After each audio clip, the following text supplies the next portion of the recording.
ഈശോ മിശിഹായ്ക്ക് സ്തുതിയായിരിക്കട്ടെ. എൻ്റെ പേര് ഫെബിയ. ഇത് എൻ്റെ ചേച്ചി സിബിയ.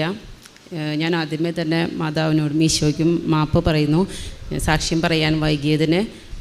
2018 ജനുവരി 23 ഞാനിവിടെ ഉടമ്പടി എടുത്തത്. ഞാൻ ഉടമ്പടി എടുക്കാനുണ്ടായ സാഹചര്യം, എൻ്റെ ചേച്ചിക്ക് ഒരു ആക്സിഡൻ്റ് ഉണ്ടായി. 2018 നവംബർ 14 റോഡ് ക്രോസ് ചെയ്യുന്ന സമയത്ത് ഒരു ഓട്ടോറിക്ഷ വന്ന് ഇടിക്കുകയും തലയിടിച്ച് വീഴുകയും ഉടനടി ഹോസ്പിറ്റലിലേക്ക് എത്തിക്കാനായിട്ട് സാധിച്ചു. അവിടെ ചെന്ന വഴി ഒരു എമർജൻസി സർജറി ചെയ്തു. തലയോട്ടി ഒരു ഭാഗം മുറിച്ച് മാറ്റിയുള്ള ഓപ്പറേഷനായിരുന്നു ചെയ്തത്. പിന്നെ 4 ദിവസം വെൻറ്റിലേറ്ററിലായിരുന്നു. അത് കഴിഞ്ഞ് ICUവിലേക്ക് മാറ്റി. അപ്പോൾ ഡോക്ടേഴ്സ് പറഞ്ഞു കണ്ണ് തുറന്ന് നോക്കുന്നുണ്ട് എന്നല്ലാതെ ആൾ ആരെയും തിരിച്ചറിയുന്നുണ്ടായിരുന്നില്ല. ഒരു വശം തളർന്നു പോകും, സംസാരശേഷി നഷ്ടപ്പെടും എന്നൊക്കെയായിരുന്നു ഡോക്ടർമാർ പറഞ്ഞത്. അത് കഴിഞ്ഞ് 1 മാസത്തിന് ശേഷം റൂമിലോട്ട് മാറ്റി. വലിയ വ്യത്യാസങ്ങളൊന്നും ഉണ്ടായിരുന്നില്ല. ആ സമയത്താണ് ഞങ്ങൾക്ക് തൊട്ടടുത്ത റൂമിൽ നിന്നാണ് ഒരു ചേച്ചി ഇവിടുത്തെ പത്രം തരികയും നമ്മളിവിടെ വരണം എന്ന് ആഗ്രഹിക്കുകയും ചെയ്തത്. ആ സമയത്ത് തന്നെ നമുക്ക് ചേച്ചീനെ രാജഗിരി ഹോസ്പിറ്റലിലേക്ക് മാറ്റാനായിട്ട് ഉള്ളൊരു ദൈവാനുഗ്രഹം ഉണ്ടായി. രാജഗിരിയിലോട്ട് മാറ്റി. അവിടെ ICUവിലേക്കായിരുന്നു ചേച്ചീനെ മാറ്റിയത്. ആ സമയത്താണ് ഞാനും എൻ്റെ അമ്മയും കൂടി ഇവിടെ വന്ന് ഉടമ്പടി എടുത്തത്. അതിനുശേഷം ചേച്ചി മരുന്നുകളോട് പ്രതികരിക്കാൻ തുടങ്ങി. ഒരു 2 ആഴ്ച കഴിഞ്ഞപ്പോൾ ചേച്ചീനെ അവിടെ റൂമിലോട്ട് മാറ്റി. ആ സമയത്ത് ഇവിടെ നിന്ന് കിട്ടിയ കാശുരൂപം ഞാൻ ചേച്ചിയുടെ കയ്യിൽ കെട്ടിക്കൊടുത്തു. പിന്നെ വളരെ പെട്ടെന്നായിരുന്നു ചേച്ചിയുടെ മാറ്റങ്ങൾ. ചേച്ചി എഴുന്നേറ്റ് ഇരിക്കാൻ തുടങ്ങി. സംസാരിക്കുന്നില്ലായിരുന്നു, പക്ഷേ എഴുന്നേറ്റിരിക്കും. എല്ലാവരെയും നോക്കുന്നുണ്ട്, മനസ്സിലാകുന്നുണ്ടായിരുന്നില്ല. അങ്ങനെ 1 മാസം അവിടെ കഴിഞ്ഞു. അത് കഴിഞ്ഞിട്ട് നമ്മൾ ചേച്ചീനെ വീൽ ചെയറിലായിട്ട് വീട്ടിലോട്ട് കൊണ്ടുവന്നു. വീട്ടിൽ കൊണ്ടുവന്നിട്ടും വലിയ വ്യത്യാസങ്ങളില്ലായിരുന്നു. പക്ഷെ ഞങ്ങൾ നിരന്തരമായിട്ട് പ്രത്യക്ഷീകരണ പ്രാർത്ഥന ചൊല്ലി പ്രാർത്ഥിക്കാനും സായാഹ്ന പ്രാർത്ഥനയിൽ സജീവമായിട്ട് പ്രാർത്ഥിക്കാനൊക്കെ തുടങ്ങി. അതിനുശേഷം ചേച്ചീനെ മാർച്ച് മാസമായപ്പോഴേക്കും ഈ തലയോട്ടി 2ാമത് പിടിപ്പിക്കാനായിട്ട് അങ്കമാലി LF ഹോസ്പിറ്റലിലേക്ക് കൊണ്ടുപോയി. അവിടെ വെച്ച് തലയോട്ടി പിടിപ്പിച്ചു. അത് കഴിഞ്ഞപ്പോഴത്തേക്കും ചേച്ചി പതിയെ സംസാരിക്കാൻ തുടങ്ങി, പതിയെ പിടിച്ച് നടക്കാനായിട്ട് തുടങ്ങി. അപ്പോൾ നമ്മൾ ഫിസിയോതെറാപ്പിയൊക്കെ ചെയ്തു.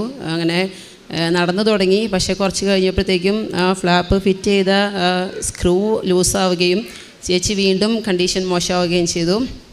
പക്ഷേ ഞങ്ങൾ പിന്നെയും വീണ്ടും ഹോസ്പിറ്റലിൽ അഡ്മിറ്റ് ചെയ്ത് കഴിഞ്ഞപ്പോൾ അവർ ആ ഒരു തലയോട്ടിയുടെ ഭാഗം എടുത്ത് മാറ്റിയിട്ട് അവിടെ മെറ്റലിൻ്റെ ഫ്ലാപ്പ് ഫിറ്റ് ചെയ്തുള്ള സർജറി ചെയ്തു വീണ്ടും ചേച്ചിക്ക്.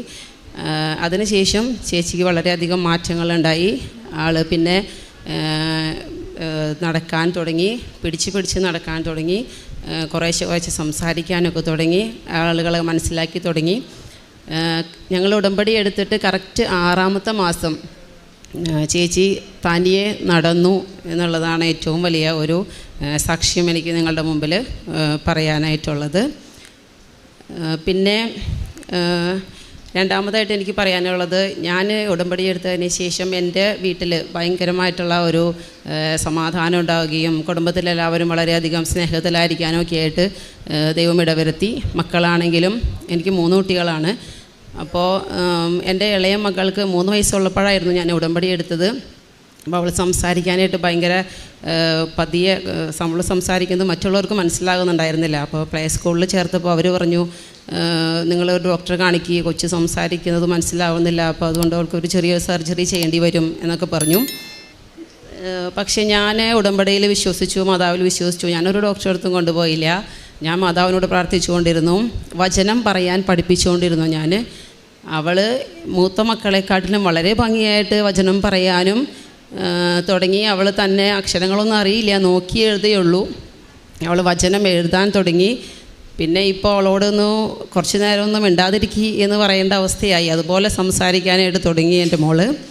അതുപോലെ ചേച്ചിക്ക് 2 കുട്ടികളാണ്. ചേച്ചിക്ക് അപകടം പറ്റുമ്പോൾ അവർക്ക് 6ാം ക്ലാസ്സിലും 3ാം ക്ലാസ്സിലും ആയിരുന്നു കുട്ടികൾ പഠിച്ചിരുന്നത്. കഴിഞ്ഞ വർഷം ചേച്ചിയുടെ മൂത്ത മകന് 10ാം ക്ലാസ്സിൽ പരീക്ഷ എഴുതി. പരിശുദ്ധ അമ്മയുടെ അനുഗ്രഹത്താൽ മാതാവിൻ്റെ കൃപയാൽ ഈശോയുടെ അനുഗ്രഹത്താൽ പിള്ളേർക്ക് പഠിക്കാനൊന്നും ഒരു ബുദ്ധിമുട്ടും ഉണ്ടായില്ല. അവന് കഴിഞ്ഞ വർഷം 93% മാർക്കോട് കൂടിയിട്ട് ആ കുട്ടി 10ാം ക്ലാസ് പാസ്സായി. ഇപ്പോൾ +1 നല്ല രീതിയിൽ പഠിച്ചുകൊണ്ടിരിക്കുന്നു. അതുപോലെ എൻ്റെ മകൾ 10ാം ക്ലാസ്സിലായിരുന്നു. ഈ വർഷം ഫുൾ A+ നൽകി മാതാവ് അനുഗ്രഹിച്ചു. അതുകൂടാതെ ഏറ്റവും വലിയൊരു സാക്ഷി എനിക്ക് പറയാനുള്ളത്, ഞങ്ങൾ ഒരു പഴയ വീട് വാങ്ങിച്ച് അവിടെയാണ് താമസിച്ചിരുന്നത്. അപ്പോൾ ഒരു പുതിയ ഭവനം വേണമെന്ന് ഞങ്ങൾ ആഗ്രഹിച്ചിരുന്നു. പക്ഷേ ഈ ആഗ്രഹം മാത്രമായിരുന്നു. ആഗ്രഹം ഒരു കൂട്ടുകാരനുമായിട്ട് പങ്കുവച്ചപ്പോൾ ആ കൂട്ടുകാരൻ പെട്ടെന്ന് നമ്മളെ സഹായിക്കാനായിട്ട്, അത് മാതാവിൻ്റെ ഒരു വലിയ കൃപയാണ്, പെട്ടെന്ന് നമ്മളെ സഹായിക്കാൻ തയ്യാറാവുകയും ഒരു കോൺട്രാക്ടേഴ്സുമായിട്ട് നമുക്ക് കോണ്ടാക്ട് ചെയ്യാനുള്ള അവസരം ഉണ്ടായി. ആ കൂട്ടുകാരൻ തന്നെ ഇനിഷ്യൽ എമൗണ്ട് എല്ലാം എടുത്ത് ആൾ തന്നെ എല്ലാ പ്ലാൻ തയ്യാറാക്കാനും എല്ലാ കാര്യങ്ങൾക്കും ആ ചേട്ടൻ തന്നെ മുന്നോട്ട് വന്ന് നമുക്കൊരു വീടുണ്ടാക്കാനായിട്ട് സാധിച്ചു. ഇപ്പോൾ ഈ കഴിഞ്ഞ ഏപ്രിൽ 30-ാം തീയതി വീടിൻ്റെ വെഞ്ചിരിപ്പായിരുന്നു. അതോടൊപ്പം തന്നെ എൻ്റെ മകൻ്റെ ആദ്യ കുർബാന സ്വീകരണം കൂടി ആ വീട്ടിൽ വെച്ച് നടത്താനായിട്ട് എനിക്ക് സാധിച്ചു.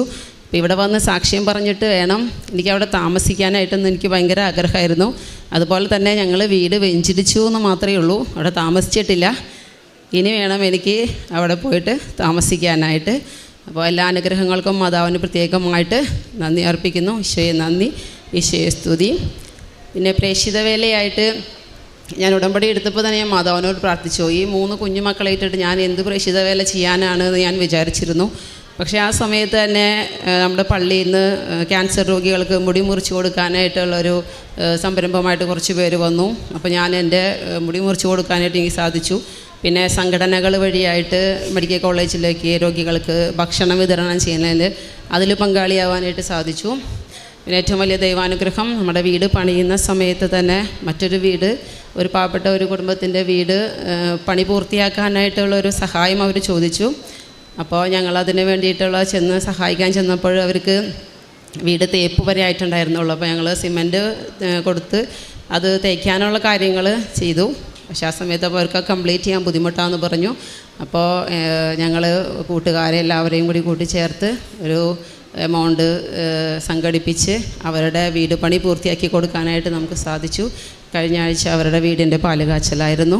ഈ ഡോക്ടർ ഈ ഇഞ്ചുറിക്ക് ശേഷം എത്ര നാളെടുക്കുമെന്നാണ് പറഞ്ഞിരുന്നത് ഈ ചേച്ചിക്ക് റിക്കവർ ചെയ്യാൻ, നടക്കാനൊക്കെ? അവർ റിക്കവർ ചെയ്യും എന്ന് അവർ പറഞ്ഞിട്ടില്ല. അവർ പറഞ്ഞത് ഒരു സൈഡ് തളർന്നു പോകും, പിന്നെ സംസാരിക്കില്ല എന്നാണ് പറഞ്ഞിരുന്നത്. ആ ഒരു കണ്ടീഷനിൽ നിന്ന് വലിയ വ്യത്യാസം ഉണ്ടാകില്ല എന്ന് തന്നെയാണ് അവർ പറഞ്ഞിരുന്നത്. പക്ഷേ 6ാമത്തെ മാസം ചേച്ചീനെ സർജറി ചെയ്ത ഡോക്ടറുടെ അടുത്തേക്ക് ചേച്ചി നടന്നു ചെന്നപ്പോൾ ആ ഡോക്ടർ ചാടി എഴുന്നേൽക്കുകയാണ് ചെയ്തത്. ആ ഡോക്ടറുടെ ജീവിതത്തിലെ ആദ്യത്തെ അനുഭവമാണ്. ഇത്രയും വലിയൊരു അപകടത്തിൽ നിന്ന് ഒരാളിങ്ങനെ നടന്നു വരുന്നത് ആ ഡോക്ടറുടെ ജീവിതത്തിൽ തന്നെ ഒരു ആദ്യത്തെ എക്സ്പീരിയൻസ് ആണെന്നാണ് ആ ഡോക്ടർ നമ്മുടെ അടുത്ത് ഷെയർ ചെയ്തത്. ഇപ്പോൾ ചേച്ചി സംസാരിക്കുമോ? ചേച്ചി സംസാരിക്കും. ദൈവമാതാവിൻ്റെ നേർച്ച വസ്തുക്കളൊക്കെ ഉപയോഗിച്ചായിരുന്നോ? മരിയൻ ഉടമ്പടി നേർച്ച വസ്തുക്കൾ മൈക്ക് അടുപ്പിച്ച് വെച്ച് പറഞ്ഞു.